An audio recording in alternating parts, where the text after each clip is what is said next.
Hi, I'm Mara Webster with In Creative Company, and today we're joined by the wonderful writer and director of Swan Song, Benjamin Cleary, to talk all about his feature film.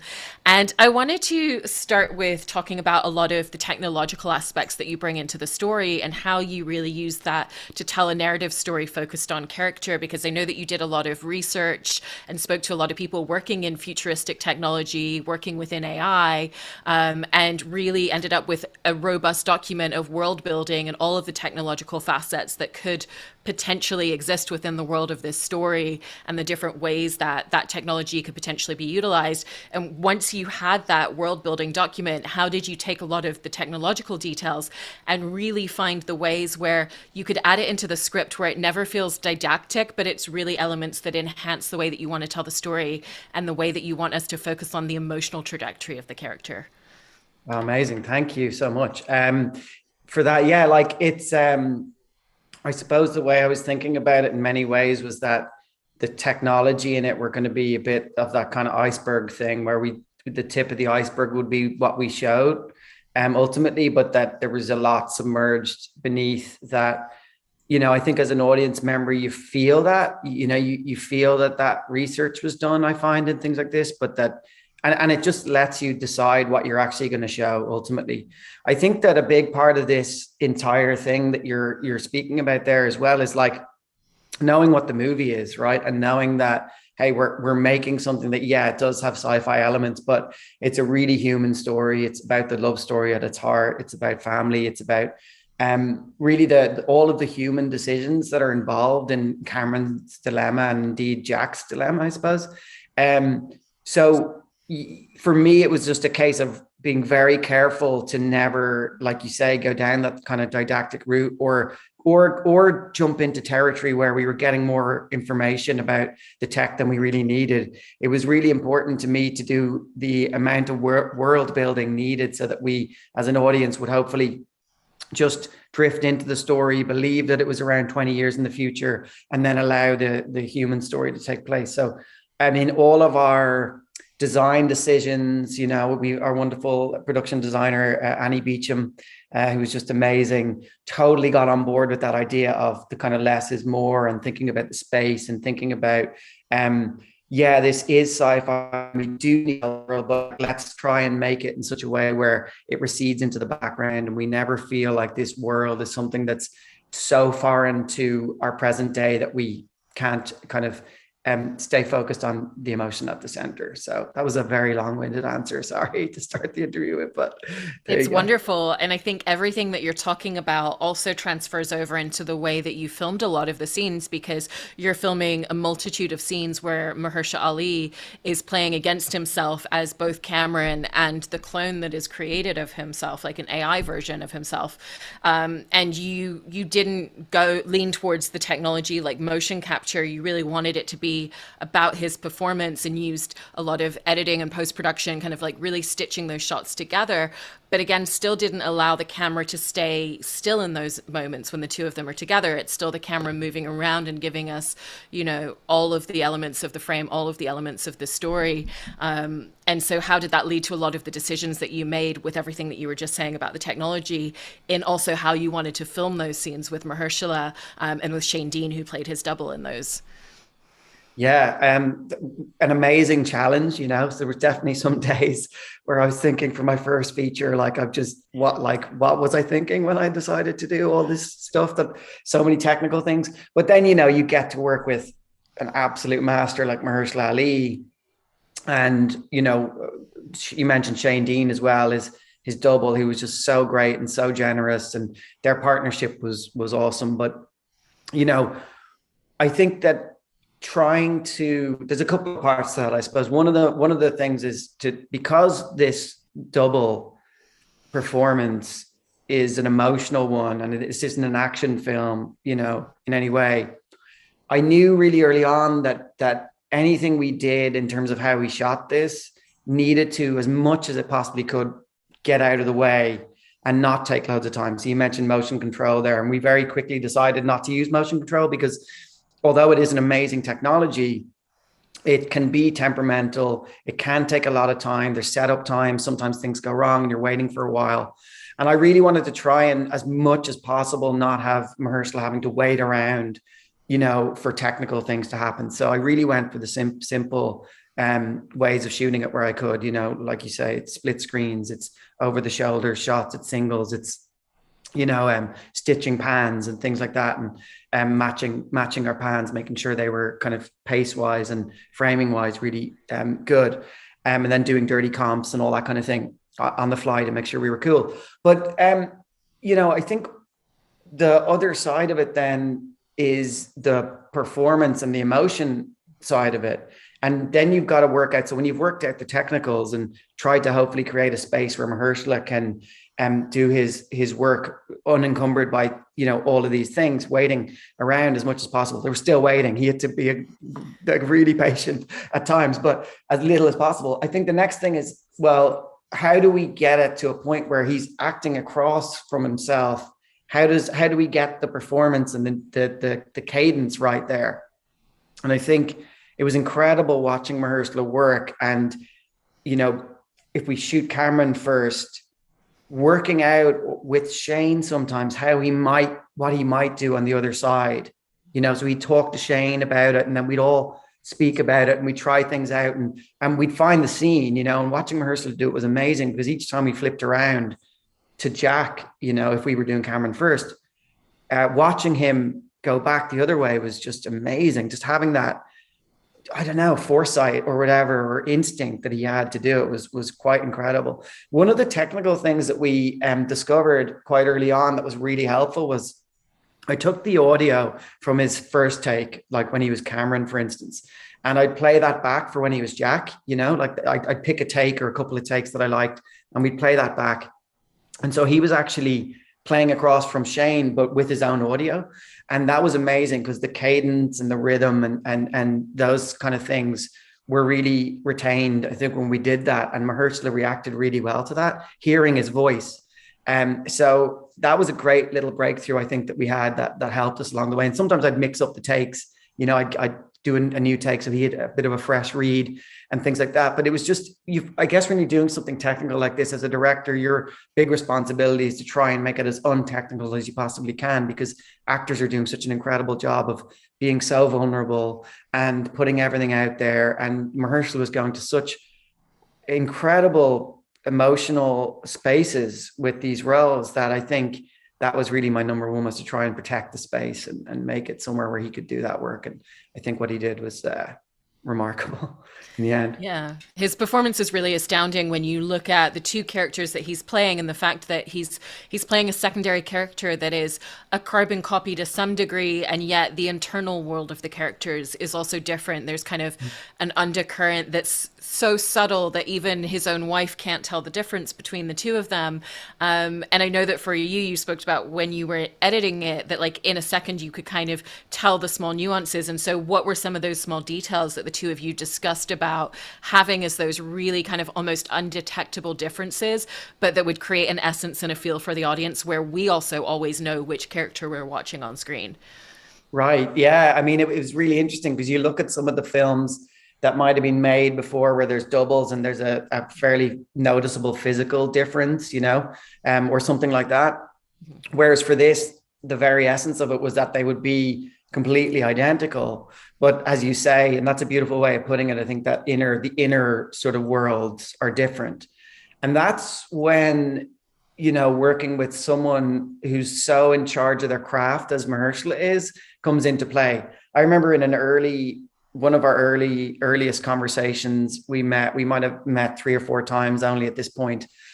And we started at that point getting into like speaking about the characters a bit. And I remember one of the first things he said was he was talking about the weight of the world that's on Cameron and how that might manifest in things like his lungs feeling a little bit tighter because of that tension and stuff, And I remember him saying this, and I remember just thinking, I'm looking across at someone who gets so incredibly just submerged in the wonderful details. And it was just really inspiring hearing him speak about that, because I knew I had someone who was going to go all the way with this. And really that was kind of the start of, not that we were discussing the spine of the character in that sense.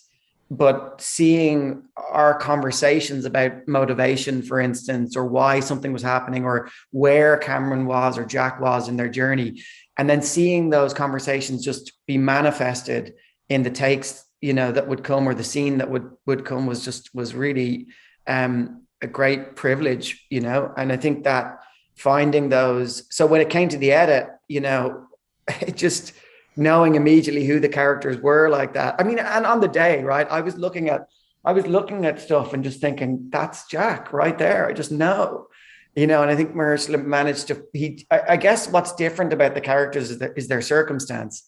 And in the script, not to digress too far, but when I was writing the script, a really big breakthrough for me was when I realized how three-dimensional a character Jack was.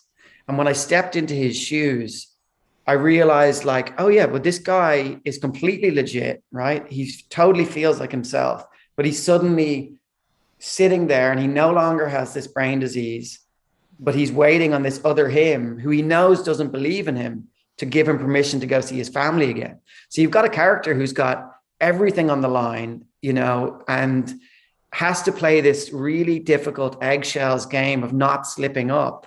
So he's got this other kind of energy to him, but he's not sick anymore. And it's just a really fascinating sort of setup, I think. And so once I started thinking about Jack like that, I realized, wow, this is a really exciting character. And then the script started to really take shape at that point. This is years ago, early enough drafts. But again, then you see that process happening with someone like Mahershala, who takes the material and starts to find those things himself, and then you see it manifest on screen. So it was, sorry, again, another long answer, but that was a joy to kind of find those inner world differences, I think. I mean, there's so many character details and moments in the script that are clearly written in a very textured way. And then when you have this cast in all of these roles, and so if we look at Naomi Harris's character of Poppy, that's a character that in certain films could feel like they're only there in service of the main character, particularly because a lot of the ways that we see her in the film are in these flashback moments, and we're seeing her in essence as a memory, not necessarily even in present day reality, even though we get that as well. And wanted to ask about the initial scenes that you shot with Mahershala and Naomi together, where you had half a day on the first day of production to really allow them a lot of space to find that dynamic, to find that relationship, because it presents in a way that has the romanticism and the love, but also feels very real and like two people who are constantly working on themselves and their relationship for each other. Wow, great. God, your questions are so awesome. And loads of stuff about the shoot and all. That's great. Naomi Harris is a genius. She is absolutely incredible. Every single day on set that we shot with her was just marvelous, and what she and Mahershala created together completely surpassed anything I could have imagined, really, which was such a lovely thing. I think that, yeah, so the day you were speaking about there, the first day, I really fought hard to get us a half day first day shoot where we did a fully improv day of the wedding.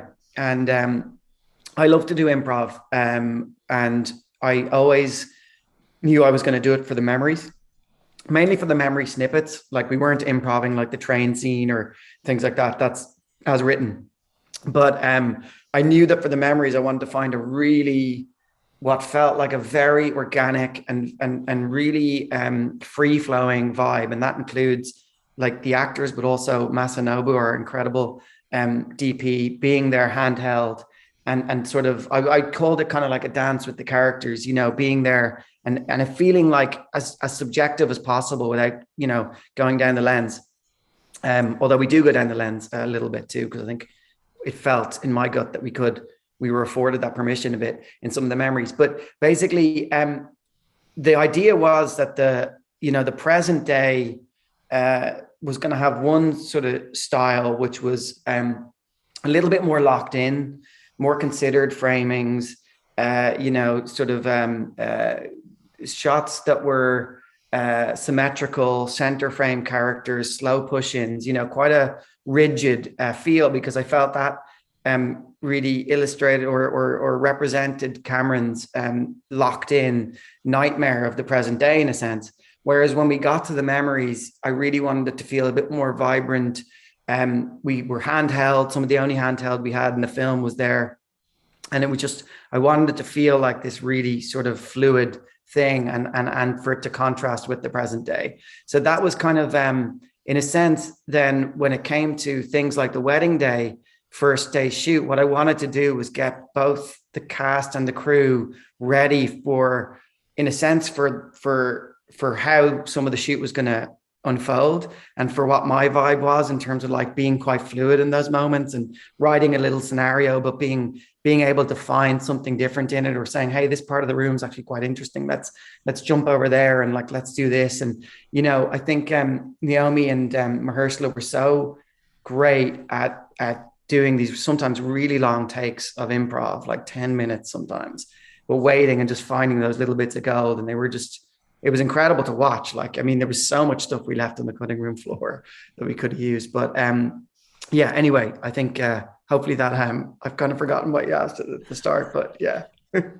No, you got into all the detail on it. And I also wanted to talk about Aquafina's character, Kate, because again, there's a lot of layer there. And I was interested in kind of two aspects of how you shaped that character, both through the writing and through what Aquafina brings performance wise. Because there's that really interesting dynamic that we're not just meeting Kate, we get to meet her clone, which I thought was such a great choice. And really, enriches what we're seeing Mahershala's character Cameron go through as well. And then there's also the fact that Kate's there as a character that allows us to exhale a little bit as an audience in those little kind of like subtle comedic moments. And a lot of that's what Aquafina brings as a performer, in bringing able to kind of be in an emotionally heavy moment and then bring the lightness. But it's also from your writing, the idea of Cameron coming in and giving her a get well card when she's dying and she's feeling much worse is objectively hilarious. And so it's that balance of the script and her performance that really carries a lot of emotional weight, but also those comedic moments. And so I was interested in the different aspects of shaping those different sides within the script with her as a vehicle for that. Yeah, I mean, I am Vicky Thomas, our wonderful casting director, mentioned, I think in our first meeting, mentioned Aquafina for Kate. And I'd seen The Farewell, and I just thought that was remarkable. I thought it was an incredible movie. And I thought that that Aquafina was just superb in it. I was blown away by it. And so I was immediately really interested in the idea of her playing Kate, and we were just so lucky to get her on board. And then I think getting to work with her was phenomenal too, because those scenes are the scenes she has with Mahershala are really difficult, because they're tonally, as you kind of alluded to there, they're moments that the film really needed, little comedic beats to sort of take a little breath from some of the slightly heavier stuff that was happening. And within the scenes, there's a tonal shift that happens quite quickly. And the way she navigated that work was excellent, and it kind of, again, a bit like how Naomi and Mahershala exceeded my imagination from the page. Aquafina brought that to it as well, where I was just like, yes, I was laughing, watching, and then I was crying, and it was really powerful and funny, and she got it. And I think it's a skill to be able to turn on a dime like that and go from something that's quite, empathic and a little heavy to cracking a joke, And so I think how she and Mahershala navigated those scenes was great. It also really adds something to the mood, the setting and the location of where those scenes are happening between the two of them, and the entire location for where this entire process takes place. When you have these two characters sitting and then the camera comes back and there's these, just, it's almost overbearing nature around them while they're going through something very technological, and navigating that space. And what was the moment where you realized that you really wanted to have, this huge encompassment of nature around everything that's technological and futuristic on the other side of the spectrum? Yeah, great. It's nature versus artificial is a big theme in the movie. So I think, and I mean, yeah, I think that was a fairly, I don't want to say obvious, but like a very clear thing that everybody immediately responded to when I was speaking to all HODs about it and stuff. Like, let's lean into nature versus artificial in our aesthetic look. Um, so that was great. You know, I think to go from lab settings to these huge nature settings is thematically linked and lovely. But then I think also I really wanted to try and create a space where Cameron felt really small, you know, out in this place where it's just weighing down on them. There's mountains and trees. There's always this, and you know, a lot of time we left big headroom in some of our wides, and that was all to just try and create the sense of the world just weighing down on him. Um, and then when you get back, the sort of the contrast between the suburban neighborhood and the beautiful home life that he has versus this place that's totally um you know, out there, it's in nature, it's completely out alone, you know, but beautiful. Just felt instinctively like the way, you know, we kind of had to do this. And also I thought a lot about, you know, when you if you are looking through a lens whereby you've got very little time left, I think sensorily things feel heightened, you know, like you're hearing everything, you're seeing everything, you know, you're feeling it. And I really wanted to try in small ways to try and capture that, the sense of like, and we did that with the sound a bit, you know, we just went a little bit over in terms of like what, you know, some of the atmos might sound like, you know, like popping rain up a little bit more, just trying to feel the the um the moisture in the air, things like that. Because I feel like that was kind of part of his journey. And these are small things that, you know, hopefully you feel it's, you're not going to notice some of them probably, but yeah, that whole nature versus artificial thing was a good tool for us to represent the theme, I think, of the film. One of the themes. One of the scenes later on in the film that I wanted to ask about is that moment where Cameron goes and has that, you know, almost goodbye with his family. He can't tell them what's happening. He can't literally say goodbye, but, you know, he's sitting there having a pretend apple juice beer with his son because that's a milestone that he knows that he'll never get to experience, you know, taking him out for his first drink when he turns 21.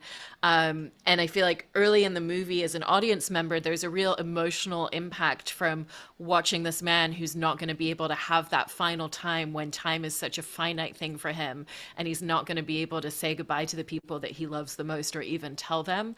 And so that was a really emotional scene in watching the film later on, getting to see him have that instance, and also seeing Jack be the person to, you know, welcome him coming in to do that. When did you realize that that was such a key component emotionally to the trajectory of the story? Really early on, actually, the way I write is, and I know that a lot of writers will start on page one and discover, you know, where it goes in the end. And I really think that's amazing because I just, for whatever reason, my brain doesn't work like that. I kind of need to know where it's going. So I very quickly, once I've got a premise, will go to the end. So I had the goodbyes in mind.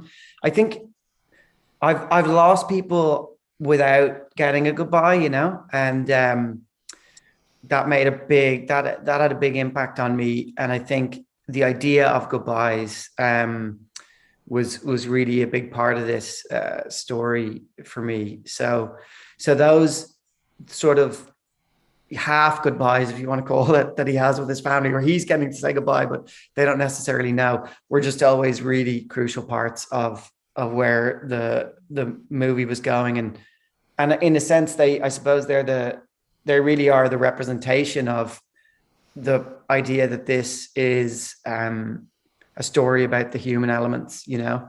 And I mean, when you think about, people have mentioned like Black Mirror and stuff like that in relation to this film. And I think I think maybe one of the differences is that emotional heart, maybe, you know. And I adore all the Black Mirror stuff that I've seen. But it's sort of taking a different view, I guess, on or just not, it's not going there, you know, and into those sort of human sort of emotional places of love, I guess, in a sense. most of the stuff I've seen anyway. But so I guess yeah, that was always a big part of it, and those goodbyes were really crucial to the whole film. And you were mentioning just then the personal element of this story for you, and you have talked about how, this is written from the personal experience of knowing what it is like to lose people around you. But I thought what was great is that you've also spoken about that realization and that moment of, writing what you know, but having that as the foundation and finding your lens and finding your story. You haven't gone through the experience of someone sending in a clone and all of the technology and all of that side of the sci-fi element of the story that we see, but the emotional component and heart, clearly is very personal and comes from a very real place. And so how do you feel that realization of taking what you know as a real foundation and as a core, but then finding what that lens and what that story is, has really informed your work as a creative and the way that you look at telling stories moving forward? Yeah, I mean, I think that when you, I guess when I got to my master's, my screenwriting master's, everybody kept saying about, write what you know. And I took that quite literally and was trying to go autobiographical about it. But actually what I realized was you can tell something incredibly personal to an imagined film. I mean, not that I didn't get that, I guess, but I wasn't thinking about it in my own writing. You know what I mean? Like, I didn't think that all writers like had gone through the stuff they wrote about, but I didn't really realize that you could directly take something that's happened to you, something really painful, for instance, or something really beautiful, or a mixture of the both, and channel that in through a kind of metaphor, like find a character or a premise that you really deeply empathize with, through things you've gone through, like maybe losing, friends, or getting bullied when you're a kid or something like that, And so once I realized that, and I say this to writers, if quite often, if I'm speaking to someone who's just getting into it, I quite often say that because it took me too long, or it took me a long time anyway, to realize that. So I'm like, this is when people say write what you know, it doesn't mean autobiographical necessarily. It means find that thing where you see yourself in it. And when the Swan Song premise came up, I pretty quickly realized I was shining a light back on some stuff that, I hadn't really maybe ever dealt with. And that was going to be painful, but, cathartic. And ultimately it has been cathartic and a positive, I would say. Yeah. That's really wonderful to hear. And I love the fact that you've taken that journey that you went on, and that's something that you're imparting on other people who are kind of working their way through the industry. And it's such a beautiful film. So congratulations on everything with it. And thank you so much. Oh, thank you so much. Appreciate it. Thanks, Mara.